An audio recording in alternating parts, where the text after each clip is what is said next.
بەڵە بەڕێزان سەبارەت بە پێکەنانی حکوومەتی نوێی عراقی دوای ئەوەی کە سەرۆک کۆمار هەڵبژێردا و سەرۆک وەزیرانی عراقیش ڕاست پێدرا بۆ پێکەنانی حکوومەتی نوێی عراقی ئێستا گرێچوێرەکە وەک دەڵێن بۆتەوە هەندێک لایەنیش باس دەکەن یاخود شەقامی عراقی باس لەوە دەکات کە کۆمەڵێک گرێچوێرە لە بەردەم سەرۆک وەزیران هەیە گفتوگۆ لەسەر ئەم پرسە لەگەڵ بەڕێز عوسمان کاروانی سیاسەتمەدار و کارجێڕی ئەنجومەنی جێبەجێکردنی یەکگرتو دەکەین بەڕێزان لە سلێمانیەوە لەگەڵمانە کاک عوسمان سڵاوت لێبێت بە هەڵبژاردننی سەرۆک کۆماری عراق و دەستنیشانکردنی سەرۆک وەزیرانی عراق وەک دەڵێن گرێچوێرەکە بۆوە ئێستا هەوڵەکان بۆ پێکەنانی حکوومەتی نوێی عراقی کەوتە قۆناغێکی دیکەوە پرسیارەکە ئەوەیە چوارچەوەی هەماهەنگی دەتوانێت حکوومەت پێک بێنێت حکوومەتێکی باش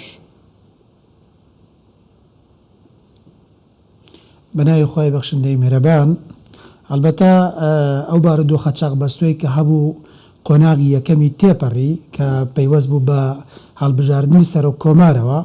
بەڵام لە پێکێنانی حکوومەتی عراقیدا کە محەممەد شێع سوودانی ڕاست پێراوە بەڕاستی چەند بارودۆخێک لە بەردەمی محەممەد شێع سوودانیدا هەیە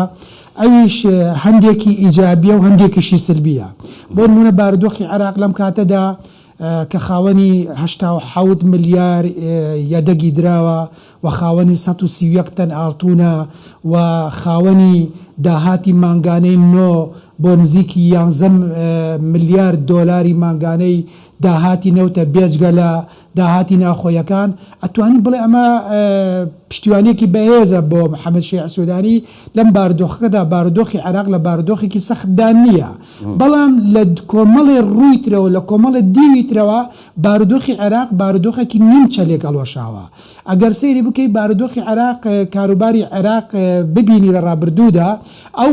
پێکهاتە نیشتیمانیانەی کە لە عراقدا بۆ پێکهاتەیەک نەبوون لە ئاستی چاڕوانەکانی خەڵک دابن بۆیە هاونیشتیمانیانی عراقی ئێستا دنیایەک خەونیان بەم حکوومەتەوە بەستۆتەوانێ بۆ نمونە دژایەتیکردنی گەندەڵی باشکردنی خزمەتگوزاریەکان ڕێزگرتن لە داخوازیەکانی هاونیشتیمانیان و باشترکردنی موچە لە ئاستی ئەم داخوازیانی ئێستادا بێ و هێشتنەوەی نرخی بانزین و نەوت و غاز و ئەمانە کە پێداویستی سەرەکی ڕۆژانن و ڕاگرتنی خۆراک و باشکردنی ژیان و گوزەرانی هاونیشتیمانیان و لەگەڵەوەشدا ئێستا لە عێراقێکدا ئەو حکوومەت پێک دێنێت لەگەڵ سێ پێکاتەیە پێکاتەی شیعە خۆی بۆ خۆی لە ناو خۆیان دنیای کێشەی ناوخۆیان هەیە پێکاتەی کورد لە ناوخۆی خۆیدا دنیای کێشەیان هەیە سونە ئەو تەبەیان نین کە چاوەڕوان دەکرێت بۆیە سێ پێکاتە پێشبینی چی دەبێت بۆ حکوومەتی داهاتی عراقی کە دوای حکوومەتێکی باش نابێت لە ناوخۆی خۆشتیانە کێشەیان هەیە من پێم وایە لەوەی کەوا ناتوانین لە ئێستاەوە بڵین حکوومەتێکی باش ئەبێ یا باش نابێت بەڵام من ئەو بارودۆخەکان ئەخەمە ڕوو ئەلم ئەمە بارودۆخی عێراقە دنیای کێشەی هەڵپەسێرا و لە بینی هەرێمی کوردستان و بەغدادا هەیە چاڕوانیەکانی هاونیشتیمانیان هەیە دەستگا و مؤسساتی نیشتیمانی لەژێر پرسیاردایە هێزی میلیشیایەکی زۆر لە عێراقدا لەژێر کۆنتترۆلی حیزبەکان و سەرکردە سەربازیەکاندان کە بە ئەمری حیزبەکان ئەتوانرێ یا بە ئەمری ئەو سەرکردە سەربازیانە ئەتوانرێ هێز بجوڵێندێت و لەلایەکی تریشەوانێک گەورەترین کوتلەی عراقی کە سەدریەکانن لە پەرلەمان کشاو نەتەوانێ چاودێریەکی وردی ئەم حکوومەتەکان لە بچووکترین شکستدا بە دڵنیایی ئەوانێ ئەوە هاوڵاتیان و هاونیشتیمانیانی عراقی جارێکی تر دێنەوە سەر شەقامەکان و ڕوبەڕووی ئەم حکوومەتە دەوەستەوە باشەکەواتە من داوا بکەمە پرسیارێک هەم شیرینیەکان هەم سەدریەکان بۆ پێکەنانی حکوومەت بەڵام ئەبێ عەقڵێکی ئیداری جوانتری ئیداری بارودۆخەکان بکات پرسیارەکە دووەڵایە گەر دووبارەی دڵم هەر لەسەر ئەم پرسە یعنی پێت وایە جارێکی دیکە هەم شیرینیەکان هەم سەدریەکان بێنەوە سەر شەقامەکان ناڕزایی دەرببڕن خۆپێشاندان بکەن بارودۆخی عراق خۆی بارودۆخی عراق خۆی بارودۆخێکی ئالۆزە بارودۆخێکە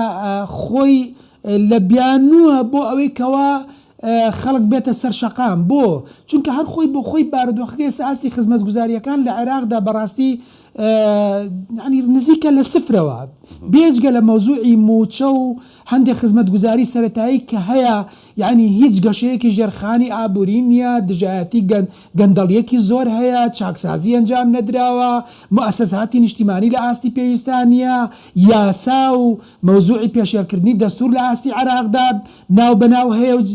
وەکو بڵێ پارێزەرێکی جددی نیە. لەبەرەوە بارودۆخی عێراق بارودۆخێکی شێواوە، بارودۆخێکی ئاڵۆز و نیمچە لێکەڵۆشاوە. بۆیە لەم بارودۆخانەدا لە ئاستی عێراقدا بە دڵنیاییەوانێ ئەبێ هەموو دەحزەیەک چاوەڕوانی ئەوە بکەی لەوەی کەوا تشرینیەکان و سەدریەکان و بە دوور نییە خەڵکانێکی تریش لە ژێر ناوی جۆرە جۆرە پەیدا ببن و بێنەوە سەر شەقامەکان و ڕوبەڕووی ئەم حکومەتەی ئێستا بوەستنەوانێ. بۆیە ئەم حکومەتەی ئێستا گرنگە حکومەتێک بێت بتوانێت ئاستی خزمەتگوزاریەکان بەرز بکاتەوە. ئەگەر بتوانرێت لە ماوەی ئەم 3 ساڵی کەوا لە بەردەستیایەتی لە 100 تا 15 بۆ لە 100 تا 20 ئاستی خزمەتگوزاریەکان و داخوازیەکانی هاوڵاتیان و هاونیشتیمانیانی عێراقی جێبەجێ بکات بە دڵنیاییەوە ئەوە بارودۆخێکی ئارامتر بە خۆی ئەسازێنێت و دڵنیاییەکی زیاتر ئەدا بە هاوڵاتیان و هاونیشتیمانیانی عێراقی و لەوەی کەوە ئەم ئەتو ئەوێ بە پارێزگاری لە بەرژەوەندە گشتەکان بکات و ئەدا لە بەرژەوەندە تایبەتیەکان و دش بە گەندەڵیەکان دەوەستێتەوە. بەڵام ئەگەرم کارانە نەکات بە دڵنیاییەوە هەر زۆر بە زووی ڕوبەڕووی دەوەستنەوانێ و بارودۆخێکی نەخوازرا و شپرز و ئاڵۆز جارێکی تر لە عێراقدا دروست دەبێت. ئەوەش لەوەی کە ئایا لە ماوەی 30 ڕۆژەکەدا دەتوانێت حکومەت پێگەێنرێ ئەوش بخۆی جێگەی قسەیە چونکە بارودۆخی عێراق بارودۆخێکە جاری وایە سەعاتەکانی ئەخیر تەحەکومەکان لە هەندێک گۆڕانکاری. بۆ چۆنی تۆ چۆنە؟ واللهی من ناتوانم لێرە پێت بڵم پێک دێ یاخود پێک نایەنرێت، بەڵام توانم بڵم بربەستی زۆر گەورەی لە بەردەمدا نییە لەبەرەوەی چونکە سەدریەکان ئێستا لە دەرەوەی معادلەکان ئەگەر چی بە پێی هەندێک لە زانیارەکان ئەوانیش لەوانەیە داوای هەندێک پۆست بکەن بەس ئەگەر بەشداری بکەن تایدا ئەوەش بە خۆی مۆزوع ئەو جێگەی قسەیە، بەڵام بربەستێکی زۆر گەورە لە بەردەمیان نەماوە. بەڵام هەرچەندە کورد خۆی بۆ خۆی لە ناوخۆیدا زۆر ناکۆکە و شیعەش لە ناوخۆیدا ناکۆکە، بەڵام بە قەناعەتی من ئەو چارچەوەی هەماهەنگی کە هەیە ئەیانەوێ ئەو تەحەدای کە لە بەردەمیانە کە سەدریەکانە ڕوبەڕووی ببنەوانێ و ئاسانکاری بکەن بۆ پێکەنانی حکوومەتەکە. زۆر باشە. پێشتر هەمووان لایەنەکان ینی ماوەیەک بەر لە ئێستا لەسەرەوە کۆک بوون کە هەڵبژارنی پێش وەختە بکرێت و دەشگوترا کە حکوومەتی داهات و حکوومەتی کاربڕێکەر دەبێت. ینی من دەپرسم حکوومەتەی کە دروست دەکرێت کاربڕێکەر دەبێت یاخود فعلەن حکوومەتێکی دروستە و کار دەکات؟ بارودۆخەکانی داهاتوو جوابی ئەم پرسیارەی جەنابەت ئەداتەوانەیە لەوەی کە ئایا بارودۆخی یەکەم جیهان بەرەو کوێ ئەڕوات، چکە ئێستا بەڕاستی بارودۆخی جیهان بە خۆی ئالۆزە، ئێستاوە شەڕی ئۆکرانیا و رووسیایە. ئایا بارودۆخی جیهان بەرەو ئالۆستر ناڕوە چونکە ئەمە کاریگەری ئەبێت لەسەر هەموو وڵاتانی دنیا و عێراقیش لە ناوچەکەدا کاریگەری خۆی لەسەر دروست دەکات، چونکە ئێستا ئەو شەڕێکی ئالۆزە و بەرەو گەورەبوون ئەڕوات و بارودۆخەکان بەرەو ئالۆستر ئەڕوات. دووەم ناوخۆی هێز و لایەنە سیاسیەکانی عێراق، کێشاڵ واسراوەکانی عێراق لە نێوان هێز و لایەنە سیاسیەکاندا، لە ناو شیعە خۆیاندا، لە ناو خۆیاندا، کوردەکان لە ناو خۆیاندا، سوننە لە ناو خۆیاندا، ئەنجا پێکاتەی کورد و بەغدا، هەموو ئەمانە ئایا ئیرادەیەکی جددی نیشتیمانی عێراقی هەیە بۆ ئەوەی ئەم کێشانە باڵواسراوی نێڵێتەوە؟ ئایا تەدەخولاتی ئیقلیمی و نێودەڵەتی نایەتە پێشەوانە بۆی بارودۆخەکان هەمیشە بە هەڵواسراوی بمێنێتەوانێ؟ ئایا ئەهێڵن لەوەی بارودۆخەکە بارودۆخێکی ئارام و وەکو بڵێ بارودۆخێک بێت لە ئاستی داخوازیەکانی گەلانی عێراقدا بێت؟ هەموو ئەمانە کاریگەری ئەبێ لەسەرەوەی ئایا حکوومەتی داهاتوو حکوومەتێک بێت، حکوومەتێک ئەبێت فعلەن حکوومەتێکی دامەزراو ئەبێت و ئەڕوات و کاروباری خۆی جێبەجێ دەکات، یاخود حکوومەتێکی کاربەڕێکەر دەبێت. بە دڵنیاییەوە ڕووداوەکانی داهاتوو کاریگەری ئەبێت لەسەر جۆری پێکەنانی حکوومەتەکە. زۆر باشە. ینی یەکێک لە پرسەکانەوە بووکە گوتت ینی وڵاتانی ئیقلیمی لایەنی دەرەچی ئایا دێڵن ئەم حکوومەتە حکوومەتێکی باش بێت و کاری خۆی بکات یان هەروای لە دێتەوە کاربەڕێکەر بێت؟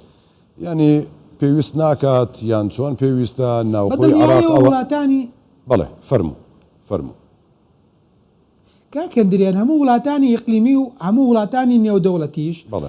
هەر وڵاتێک لەو دنیادا کە هەیە ئەوێت لە وڵاتەکەی دراوسەیدا بەرژەوەندەکانی خۆی تحقیق بکات. یعنی تۆ ئێستا ئەگەر بە تەمابی وڵاتە ئیقلیمیەکان بێن دەستی خێر بێنە ناو عێراقەوە نەوەڵاوانیە. جا پرسیارەکەم لەوە دروست دەبێت پێویستە عراق چی بکات بۆی سیادەی خۆی بپارێزێت دەستی دەرەچی بە ئاسانی وا درێژ نەکرێتە پێویستە عێراق سیادەی خۆی بپارێزێت. باشە ئەگەر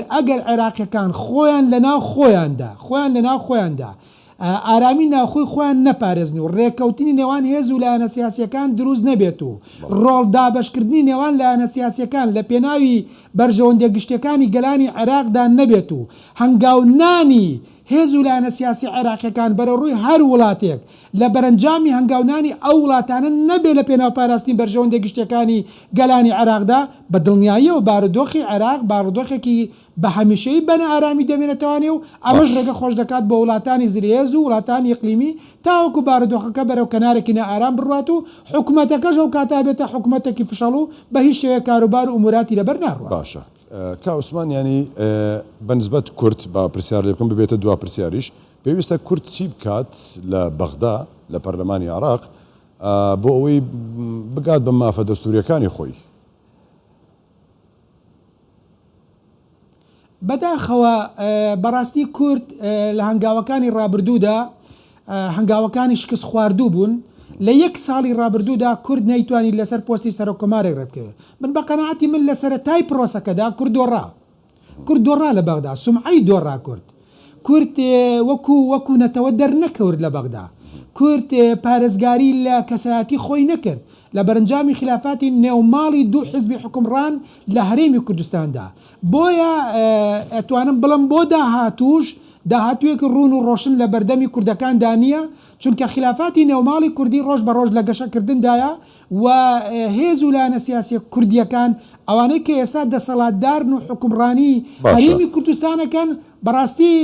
ئاسۆیەکی ڕوونیان نەداوە بە هاونیشتیمانیانی هەرێمی کوردستان پرسیارەکە ئەوەیە چی بکەن بۆ بەغداد بەڕاستی هەنگاوێک نییە لە پێناوی بەرژەوەندی گەلانی کوردی عێراق. باشە چی بکەن بۆ ئەوەی بگەن بە مافە دەستوریەکان هەروەها ئەتوانم چی بکەن باشە پێویستە لەوەی کەوا لێک تێگەیشتن دروست ببێت و هەماهەنگی دروست ببێت دابشکردنی ڕۆڵ و هێز و لایەنە سیاسیەکان دروست ببێت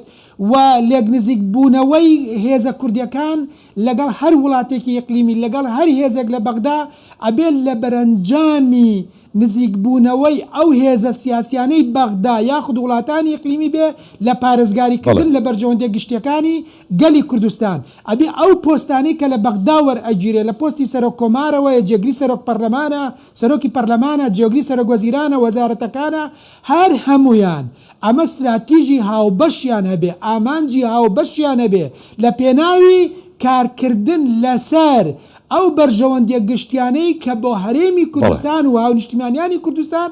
دەبێت دابین بکرێت و ئیشی لەسەر بکەن کە بەداخەوە ئەمڕۆ ئەو ئیرادەیە لە هەرێمی کوردستاندا نابینین و ئەو دابشکردنی ڕۆڵە لە ئاستێکی زۆر لاوازە. بەڵێ بەڕێز عوسمان کاروانی سیاسەتمەدار و کارژێڕی ئەنجومەنی جێبەجێکردنی